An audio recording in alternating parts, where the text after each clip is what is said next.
Well, welcome to the Chantay Golson Show, where every entrepreneur and leader needs to be in tune because we have some meaty information we're going to share here. Now, I have a special guest. Before I introduce my guest, I want you to go over to the YouTube channel, Chantay Golson International, and take a look at the multiple podcast videos that we have. If you are using Apple and Spotify and Anchor and all of the other tools for the MP3, then you are welcome to go there as well. But I wanted you to know there's a special treat on that YouTube channel, Chantay Golson International. And so go ahead and grab your coffee, go ahead and grab your tea, because we're going to be talking about some good information that will help you to move forward in your business, get out of burnout, understand new mindset shifting, increase your visibility, increase your bottom line, and the list goes on and on. This is for you. And so my guest today is Jessica Dunn Russell. Now, she is in Los Angeles, and she has an incredible business that caters to the background of owning her own companies from the age of 19. And this is a series from a stretch of real estate investment, finances, entertainment, and the list goes on and on. She is a speaker and trainer implementing business health and mastery level mindset, allowing business and professional owners, business professionals and corporate owners to understand the ability of how personal life, I got to clap on this, empowers professional goals. And that is absolutely true. Welcome, Jessica. How are you today? I'm perfect. Thank you. Thanks for asking me to be here today. Absolutely. You are welcome. And so why don't we just get into this meaty and juicy information here? I want you to tell us, so from all of the experiences from your companies here, working in business and that involves so many people, Jessica, tell us this. How do you see the corporate landscape changing in the future? Well, I think it's going to be extremely favorable for people that are on levels. It's going to bring a lot of opportunity. And I think people who are used to being in that 9-to-5 grind and that traditional workforce will actually have a very strong opportunity to finally do maybe what their hopes or their dreams were. Mm-hmm. And, a lot of people around the United States and around the world actually had their first chance of what it is to be a self-starter and an entrepreneur. And this can be the beginning of something really, really prosperous and amazing if you just kind of jump in and take the opportunity that was given to you through all this time. Mm-hmm. Now, for all of our audience members, we know that they've been in business or in the corporate world for years. So we don't necessarily talk to startups. But one thing I want you to talk to us about is what specifically is your message, your alignment? Tell us a little bit of his history. I know you have some trainings and things that you go by and go through to help the individual. So give us a little bit of more background. I know I introduced you a bit. Give us a little bit of more background just for a few minutes before we kind of jump back into this meaty information. Okay, sounds good. Well, you're really looking at a serial entrepreneur here, but I spent many years working with a lot of corporate entities, Fortune 500, and I worked long-term with clients from out of the country in the Middle East and Europe and so forth. And I actually had an opportunity to live out in Europe for a few years, but you're actually looking at a female who wanted to get out of high school, get married, have 2.5 kids, okay, have a part-time job. And for some reason, after I finished college, I just went the totally opposite direction. And I've had a career that is involving a lot of business, a lot of, self-starter type of opportunities, battling through working with corporate. And, I'll put basically an age to the time frame of decades. I'm in my early 50s. So going back about 30-ish years, and I look young, as you do as well, so you understand exactly what I'm talking about. It was more of a man's world, and I had to learn how to play it. And I'm very in tune of working with people in different facets, because I basically started off playing off of my education, which is international business. I got involved with real estate and investment in Los Angeles, and I was extremely young and very young in the industry, and I did make a lot of money. And so that actually opened up a world of opportunities, because living in Los Angeles with a lot of corporate and a lot of Hollywood and a lot of entrepreneur mentalities, I will tell you honestly, I started off a little bit blindly, but I ended up veering into different directions. And that's where my resume, so to speak, and my education and experience kind of takes me in different directions, from corporate business, consulting, business, real estate, investments, investing, beyond the flipper type of investing. I also owned and I operated a couple of very successful entertainment companies here in Hollywood. And I produced films, had management companies. And then I pretty much needed a little bit more education just for my own nourishment in my mind. I've always been very involved in that. And I veered also into mental health and mindfulness. So I have so many certifications and education. And I think for anybody in life, it's not necessarily how much money you spend on your education, but just keep your mind nourished, and it will kind of take you into different directions. So it's fair to say that those that are listening should be listening, because you have a lot of information to share.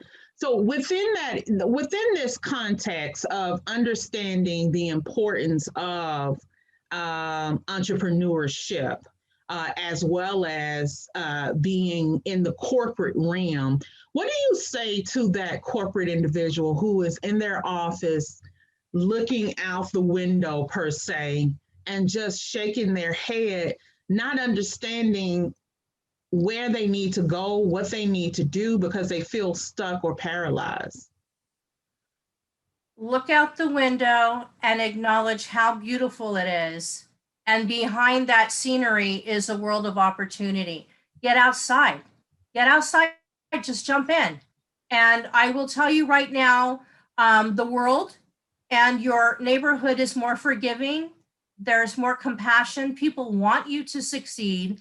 And I think people on all financial levels and all professional levels are reinventing themselves. I don't care what anyone says, regardless of how successful or what business we're talking about, we're all inventing. We had no choice. A lot of things that we did before will not come back into the future, whether it's modified or we have a different opportunity because we're going into a different direction in our world. And so there's a lot of room out there for you.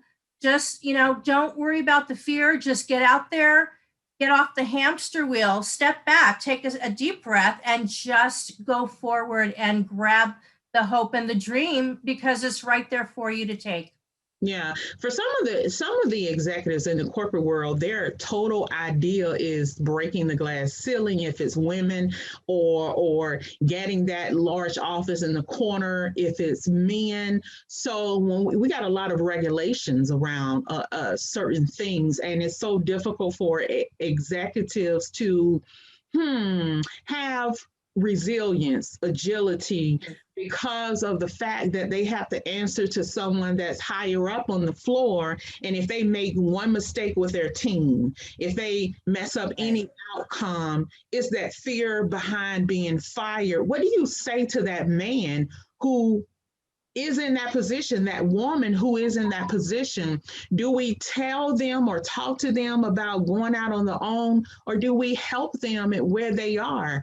What can we tell them to give them hope and encouragement? Well, understandably, a lot of people have to work because they have to pay their rent or mortgage, feed the kids, so forth. But the truth of the matter is each person knows their culture of the company, or they should. And you have to really, again, take a step back and really, without any shame or blame on yourself of what you may not be happy and you're involved in, say to yourself, is this really what I want? Did I take the wrong opportunity or the wrong turn? And you have to also remember, it strongly works with what I just mentioned. There is so much opportunity that's out there, and there's room for you. You've learned so many skills just being out there. If you've had to work from home, you learn so many entrepreneur skills. I understand what you're saying, because if someone is more structured and they're not very diversified, what happens is that you kind of get yourself into this straight and line margin, and Mhm. to having dictation of what your job description is. But I will also tell you that the corporate environment all across the globe has really been cracked. And so if you can get in there and have some movement and it benefits you, I would Mhm. definitely open up and have conversation. If you deal with human resource, something about human resource is very interesting, because they used to kind of hold up ship for the executive levels, but right now human resource on so many different levels has just changed, and there's a lot of confusion on what Mm. company culture should be, what to expect from the employees. A lot of people in different companies, whether they're small or Fortune 500, are being forced, which is actually good, to look into a little bit more variety of who they choose, which is going to offer a lot more flavor. So this could be a good opportunity for you. However, if you want to start something on your own, do a little bit of research. And I definitely would do this before Okay. you have to go into the office and work your 9 to 5, 5 days a week. Some of you are doing that now. But, if you have this really strong passion in you to do Mhm. something on your own, please just really try to do it. This is the one beautiful life that we're living right now, Yeah. and deserve to do something that you always dreamt about. And I don't think it's about having the perfect education or not having the chance to move up because somebody told you that you're not experienced or you're not good enough, you didn't put in your time, and all of these superficial excuses. A lot of times that is being said by people who are afraid that you're going to knock them to the side and take over. And so I would actually give yourself more credit and try to reinvent the wheel here, whether it's Mhm.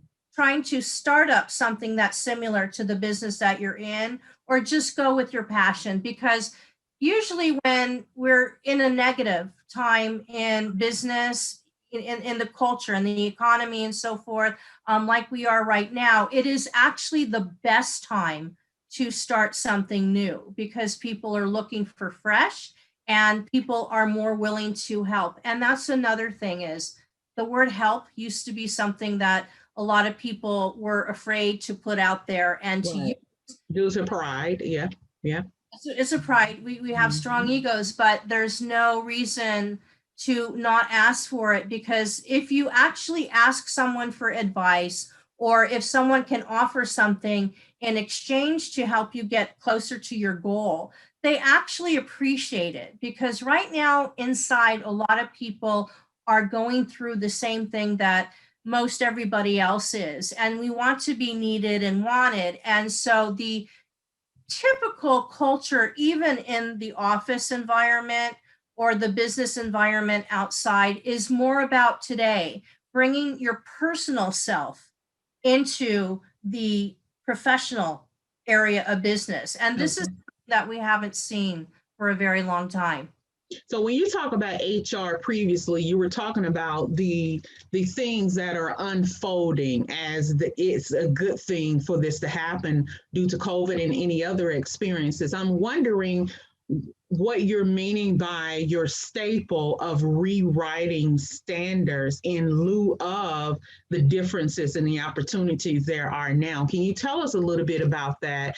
And can you help the 9 to 5ers, if you will, understand that, as you were mentioning early, that the contributions they have, the ideas that they stored in the back of their mind, that they wrote in a notebook and put it in their desk because they didn't want their supervisors to see them. Maybe this is a great opportunity to bring that book out and talk amongst the culture of the company in the boardroom, because so many things are now up in the air that change can take place. So rewrite, Absolutely. yeah.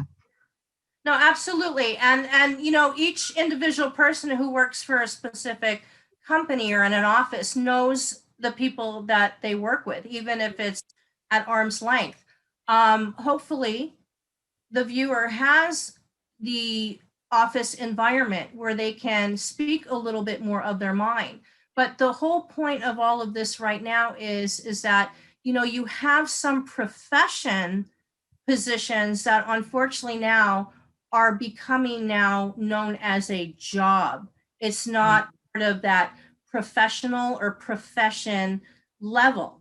And so everything is shifting. And unfortunately, human resource used to be considered a real strong profession that was in corporate, and now it's just a job. So people in that environment are also very fearful. I know a lot of things that go on in human resource, unfortunately, that's kept back, and things are not done properly on behalf of a company because people running human resource wants to keep secrets and keep certain people that are working in these companies back.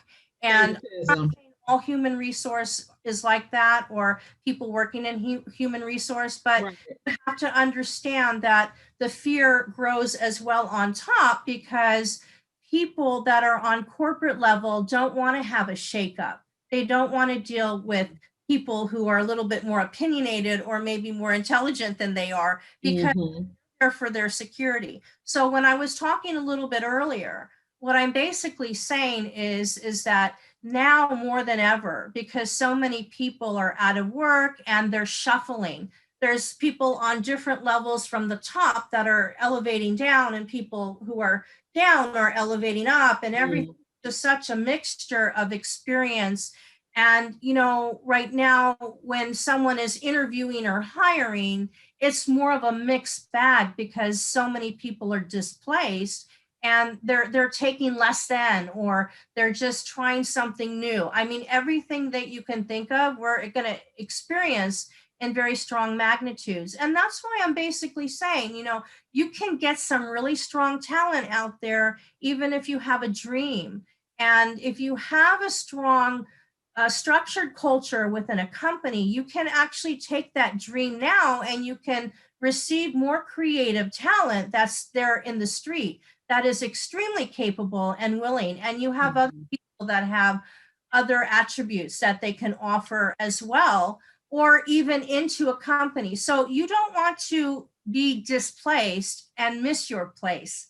So more so, now is the time to be still humble and gracious, but it's a time to go in there and say, this is what you like, and this is what you're hoping to achieve now that you're starting to go back into business as things clear out there for us, and tell them what your intention is. Your intention should not be negative.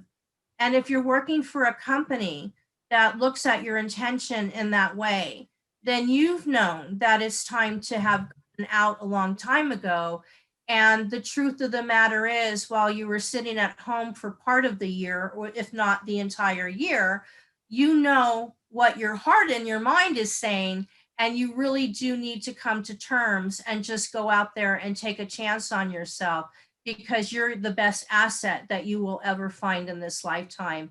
And if you can't trust your own asset, then you know you need to seek out someone who will basically show you, not tell you because it's what you want to hear, but show you, because we can see when we spend even a small amount of time what your, you know, your attributes are, you know, what your good qualities and your points are and so forth. And it sometimes takes someone else to show you the way. And once they show you the way, you can just run with it and everything will be great. Okay. And so when we're talking about in the corporate world, from the top to the employee, the executive, et cetera, you really have a mantra of understanding that change in how we learn is important at this particular time. So, with that being stated, you also make mention of the importance of communicating. So, communicating in a way that between the client and the business, professional, the advisor, the experts, etc. So tell us a little bit more about this concept of communication that's vital between the relationships.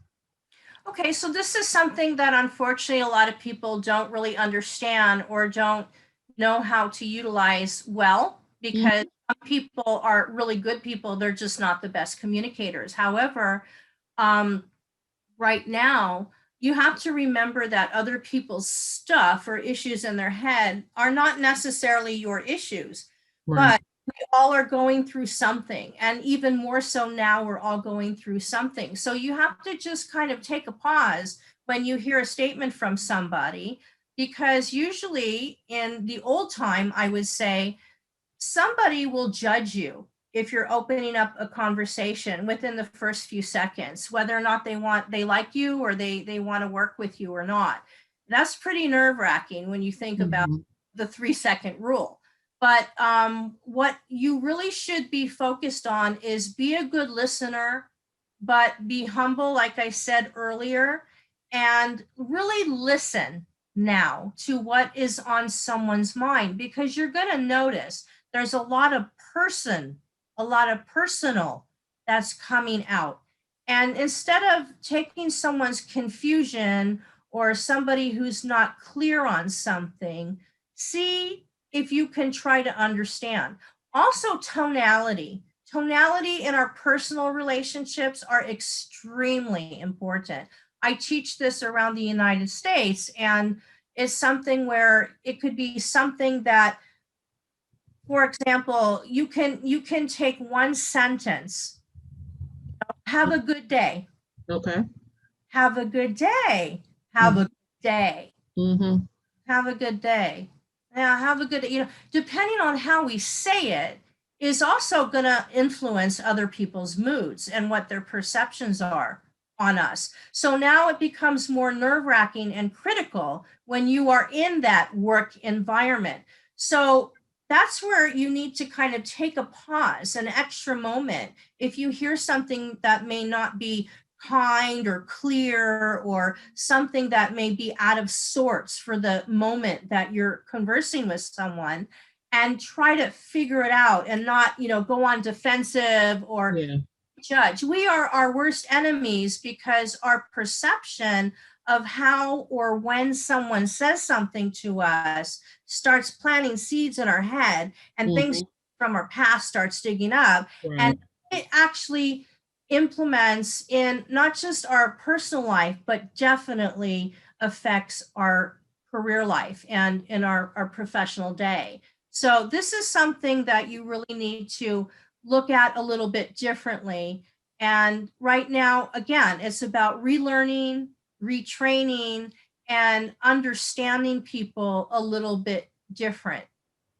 Yeah, and I think one of the core elements here is for everyone to learn to understand one another, even if you agree to disagree. So we were talking about communication, and communication with that concept helps us to understand how to maneuver in the culture in the workplace with one another. It's not to say that you're not going to like everyone.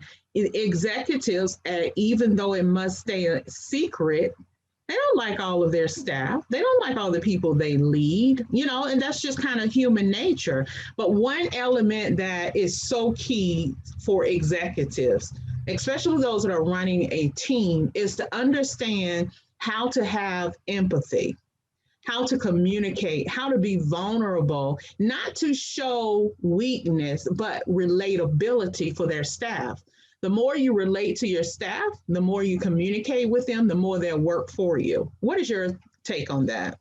I love it, and I absolutely agree with you. But I'm just telling you, like I'll give you an example. I'm in Los Angeles in California, so our big issue that we usually have here are earthquakes. So whenever we have a strong earthquake, everybody becomes a little bit rattled. They become a little bit, into themselves. People are quieter, they're more humble, they're kinder, they have more compassion.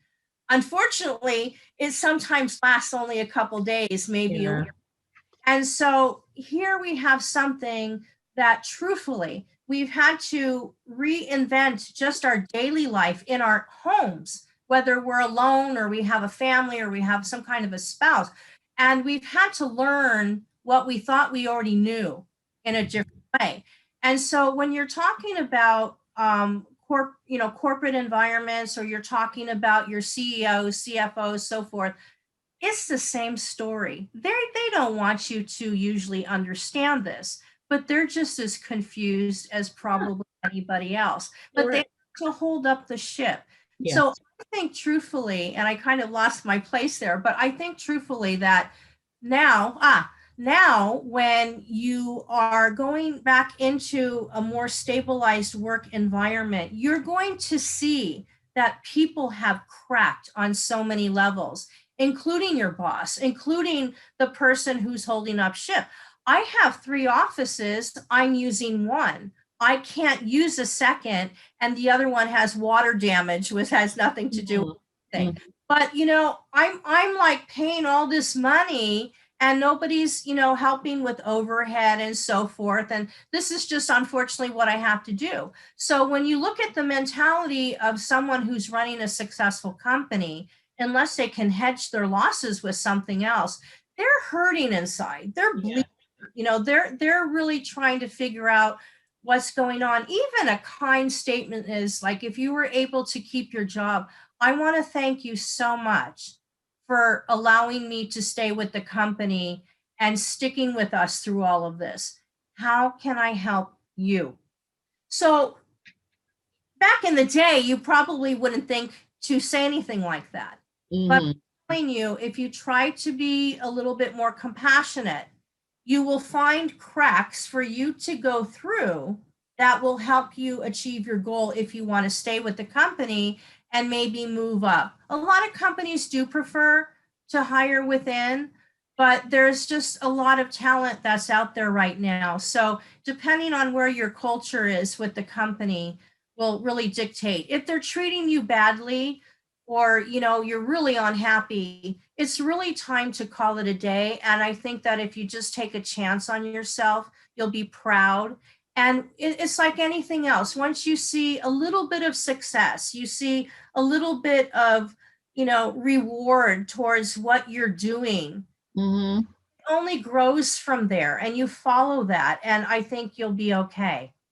Yeah, and for those that want to stay within their position, let's take just one moment to say, strategies, tips. How would they find those cracks? What would those cracks look like? Well, I think you're going to see it. It's it again. I don't want to be vague, but it's just really depending on what industry someone is in, or what type of company it is. Yeah.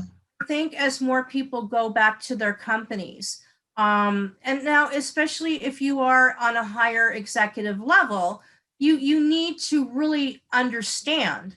It doesn't mean you have to feel bad for someone. You have to be more understanding that so many people's life in so many ways that we would not expect has been shifted or damaged. The paycheck that they receive every month. And so there just really has to be some kind of compassion. So when there's cracks, corporate and ownership has to fill those cracks. So they either have to fill it themselves, or they're going to try to pull someone through that they feel is capable or interested in filling it. And so it could be now an issue of being in the right place at the right time, or it could be because, you kind of put up with the grunt work for a long time, and something that you may have said resonates, and your intellect on that particular goal that the owner or the CEO has is really making a match of where they want to go now with the company. If you don't have that, again, and I know because we're, a little bit more into thinking of paying for the mortgage or paying for the rent, putting food on the table, I will tell you, don't feel negative if you didn't put a lot of thought into the idea that you have always wanted to start on your own. Okay, you should have taken the last year and reflected, but if you didn't, you still have lots of opportunity and chances.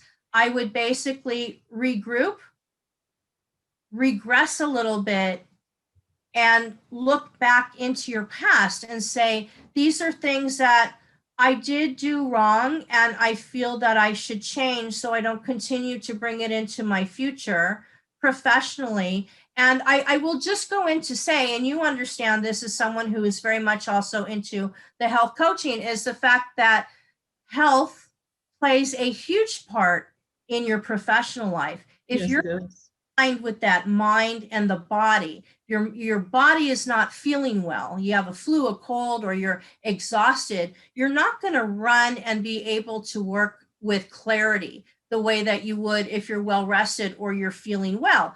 And so you have to take this into consideration. However, when you're starting something new, you are responsible for yourself until you start growing as a business and bring other people in. But there's a lot of people where you can match minds right now. Somebody may have a strong skill that you know, truthfully, that you don't do well or you don't understand. You may be able to find someone that complements that and can fill in that void, because there's so many things that you can do that's maybe better, or something that connects dots. And, truthfully, if you just look at what you have gone through, if you have worked from home, you've basically been an entrepreneur. You learned how to operate your office. You're doing more delegation, most likely, than you've ever had to do before. Even if you are an UPS driver, you still are an entrepreneur, because it's how you interact with the people. You bond, make friendships, make the business for the company that you are working for. You're a representative of who you work for, and it should be vice versa. But you should be able to take those strong points, even if you have to write it on paper, and reconfirm it within yourself, and don't doubt it. Doubt will kill the dream. But the truth of the matter is, doubt is in our head. And if we can get past what's in our head and do what we know that other people have done on the outside, you can become successful. Okay, so in our closing, I would like to thank you very much for being on the Chantay Golson Show and providing us valuable information. How can others contact you, reach you, and are there any upcoming special announcements that you want to make? Well, I have a podcast that's starting in another month, and it's called the Jessica Dawn Russell Show. It's about entrepreneurism and also health and wellness and mindfulness. I am on all social media, and they can reach me through you. Okay, all right. Well, thank you again for being with us. Okay, audience, so you have heard our special guest and all of her thoughts around communication as well as entrepreneurship and leadership. And so we want you to go to the YouTube channel, Chantay Golson International, and take a look at this podcast from a video point of view, so you can get more of the information and wealth as you're seeing the body language and the movement and etc. here. So stay tuned. Make sure that you join us for our next episode, which drops next Thursday. Make it a great, productive day. Create an atmosphere that you love and protect yourself by self-care and advocacy. We'll speak with you later. Bye for now. Thank you, everyone. Bye-bye. Thanks.